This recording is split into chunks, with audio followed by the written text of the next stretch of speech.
71 tahun lalu, tepatnya 1 Mei 1945, terjadi sebuah peristiwa penting dalam sejarah Jerman.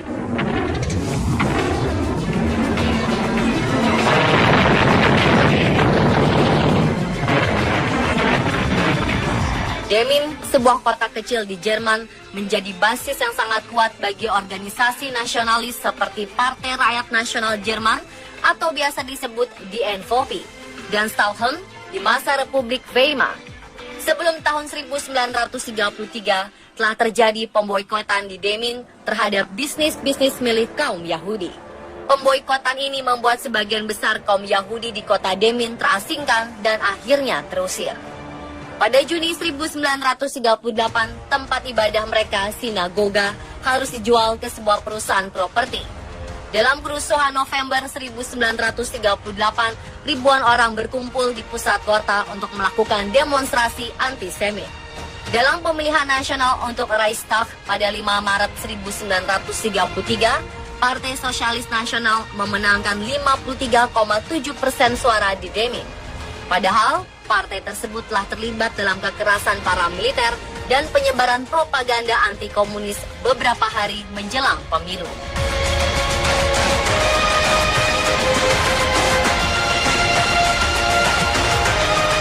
Pada N 1945, jumlah penduduk Demmin berjumlah 15.000 hingga 16.000. Namun karena adanya pengungsi dari wilayah timur, jumlah tersebut meningkat 2 kali lipat. Selama Perang Dunia Kedua, masyarakat Polandia, Rusia, Prancis, dan Belgia dijadikan buruh kerja paksa di kota Demmin.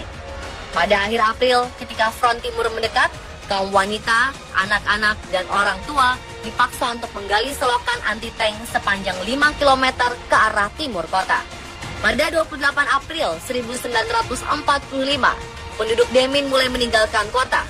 Rumah sakit dievakuasi. Para pejabat Nazi pergi dengan tergesa-gesa dengan mobil pemadam kebakaran dan para polisi melarikan diri.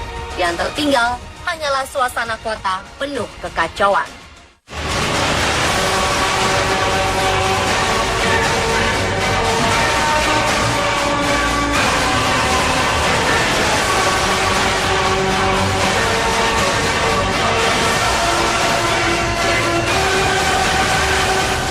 April 1945, pasukan 60th Rusia serta Korps Tank First Guards tiba di kota Demmin. Di puncak menara gereja berkibar sebuah spanduk berwarna putih. Menurut saksi mata yang merupakan seorang tentara Jerman berusia 19 tahun pada saat itu, 3 orang negosiator Rusia, yang salah satu di antaranya adalah perwira Jerman, mendekati selokan anti-tank dan berjanji akan membebaskan penduduk Demmin dari rasa malu bila mereka terpaksa harus menyerahkan diri tanpa adanya perlawanan. Lalu tiba-tiba terdengar 3 buah tembakan ke arah 3 orang negosiator tersebut, yang akhirnya menyebabkan mereka tewas di tempat, jatuh tersungkur ke tanah.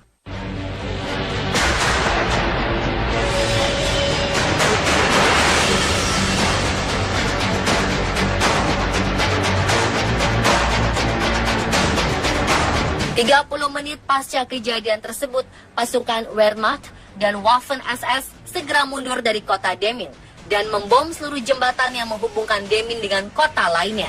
Tepat saat itu, pasukan Rusia sudah memasuki wilayah Demmin. Berbagai upaya untuk mencegah masuknya pasukan Rusia sudah dilakukan. Salah satunya dengan menghancurkan jembatan-jembatan untuk menghalangi tentara Rusia bergerak ke barat, tepatnya ke kota Vostok. Tetapi hal ini justru membuat para penduduk terjebak di kota yang dikelilingi sungai itu bersama dengan tentara Rusia.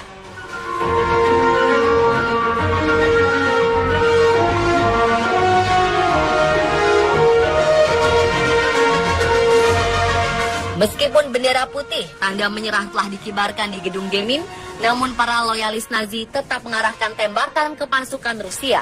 Seorang Nazi loyalis lainnya melemparkan granat dari Panzerfaust ke arah pasukan Rusia sebelum akhirnya ia tewas gantung diri.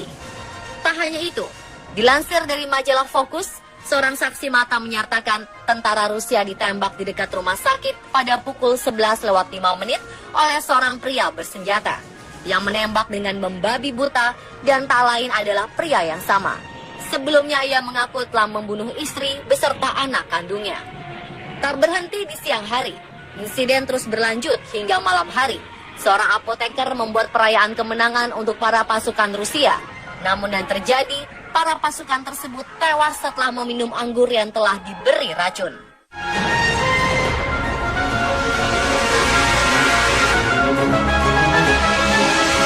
Peristiwa tersebut memicu kemarahan pasukan Rusia dan mendorong mereka untuk melakukan aksi balas dendam pada penduduk kota Demmin. Selama 3 hari, pasukan Rusia melakukan penjarahan tempat penyulingan anggur dan toko minuman beralkohol lainnya. Dalam keadaan di bawah pengaruh minuman beralkohol, mereka melakukan pemerkosaan tanpa memandang usia korban. Mereka juga menembaki siapa saja yang berani melawan serta menentang apa yang mereka lakukan.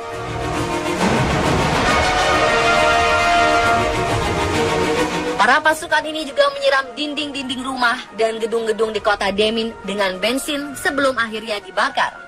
Untuk mencegah aksinya segera dipadamkan, mereka berjaga-jaga agar pasukan pemadam kebakaran tidak bisa memasuki wilayah menyeramkan ini. Alhasil, hanya dalam 3 hari, 80% kota ini hancur luluh lantak.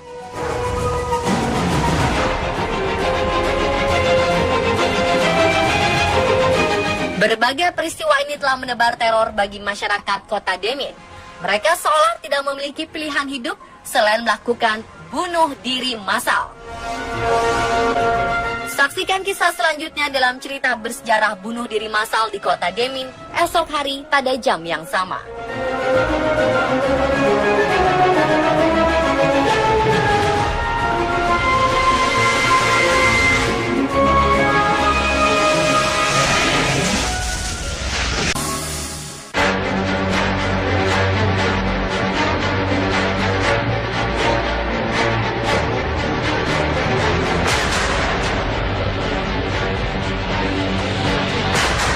Para pasukan Rusia menyiram dinding-dinding rumah dan gedung-gedung di kota Demmin, Jerman dengan bensin sebelum akhirnya dibakar. Alhasil, 80% kota ini hancur dalam waktu 3 hari.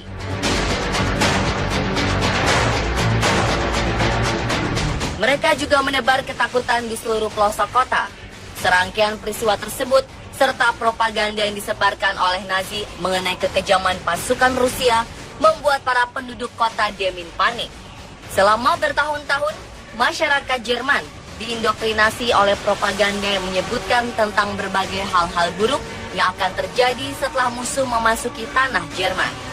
Pasukan Rusia yang disebut dengan kelompok Mongol dikatakan suka memotong lidah, menusuk mata para korban, dan memperkosa para wanita. Para penduduk Jerman tidak hanya merasa ketakutan dengan kedatangan musuh serta pasukan Rusia, namun mereka juga seolah berada di tengah kekacauan. Ada beberapa hal yang mereka khawatirkan. Salah satunya adalah akan adanya aksi balas dendam dari musuh.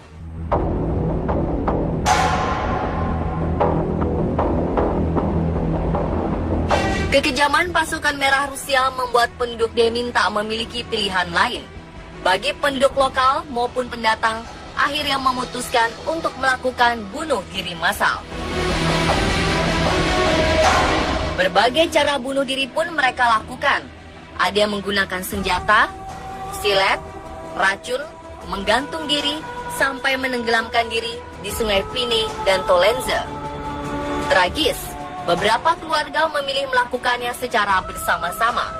Bahkan beberapa ibu dengan sangat terpaksa membunuh anak-anak mereka terlebih dahulu sebelum akhirnya mengakhiri hidupnya sendiri. Cerita lain, seorang ibu berjalan dengan tas ransel berisikan batu besar dan bayi di tangan. Tak berapa lama, ibu ini menceburkan diri ke sungai. Sebuah keluarga juga dikabarkan mengikat diri mereka bersama-sama, lalu menenggelamkan diri ke sungai. Dalam kasus lain, seorang anak perempuan dengan sengaja memotong pergelangan tangan dari orang tuanya sebelum akhirnya melakukan aksi bunuh diri. Ternyata tak semua kasus bunuh diri berhasil dijalankan. Ada ibu yang berhasil menenggelamkan anak-anaknya, tetapi ketika dirinya mencoba menenggelamkan diri di sungai, ia terselamatkan. Ada pula seorang ibu yang berhasil meracuni buah hatinya, tetapi dosis racun tersebut tidak cukup mempan untuk dirinya. Orang-orang yang tak berhasil melakukan bunuh diri mencoba dengan cara lain, seperti seorang wanita dan anak perempuannya menjadi korban pemerkosaan tentara Rusia, mencoba bunuh diri dengan menenggelamkan diri di Sungai Pine. Namun usaha tersebut gagal. Akhirnya mereka memilih untuk bunuh diri dengan cara gantung diri di loteng rumah pribadi. Tak tinggal diam, para pasukan Rusia dikabarkan mencoba menghentikan berbagai upaya penduduk kota Demmin untuk melakukan aksi bunuh diri. Mereka berhasil memotong tali ikatan yang telah disiapkan seorang wanita untuk gantung diri di sebuah pohon.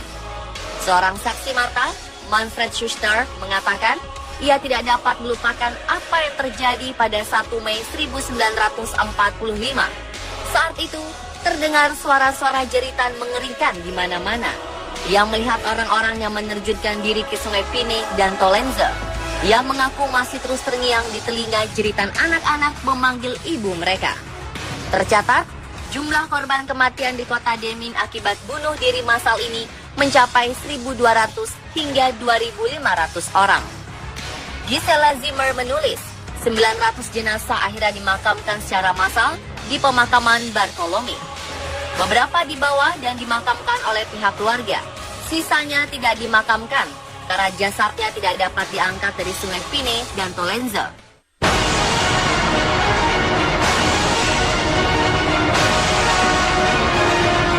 Selama berminggu-minggu pasca peristiwa bunuh diri massal 1 Mei 1945, ada begitu banyak jasad yang mengapung di 2 sungai tersebut.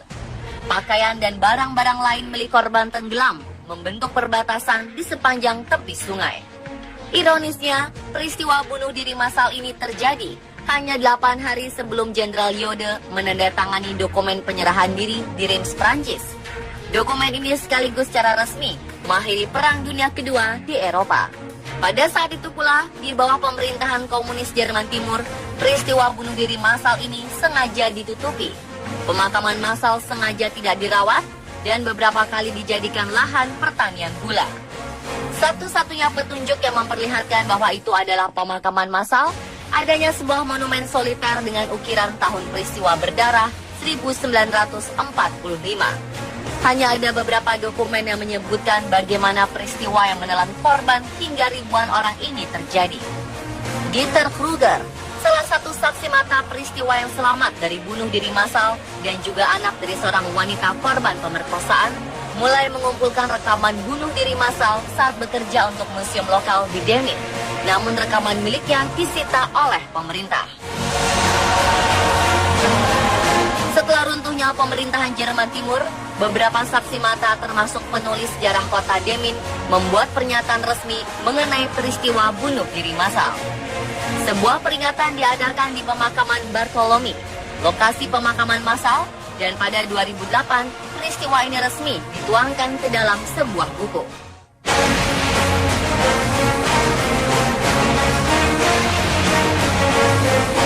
Peristiwa mengerikan ini ternyata tidak hanya terjadi di kota Demmin, namun di seluruh pelosok Jerman. Menurut data, jumlah korban bunuh diri massal di New Brandenburg lebih dari 600 korban jiwa. Di Burg Stuttgart, 120 korban jiwa. Neustrelitz, 681 korban jiwa. Penzlin, 230 korban jiwa. Tessin, 107 korban jiwa. Scholl-Anke, 500 korban jiwa. Lonburg, 600 korban jiwa. Stolp, 1.000 korban jiwa. Dan puncaknya di Berlin, lebih dari 4.000 korban jiwa bunuh diri massal.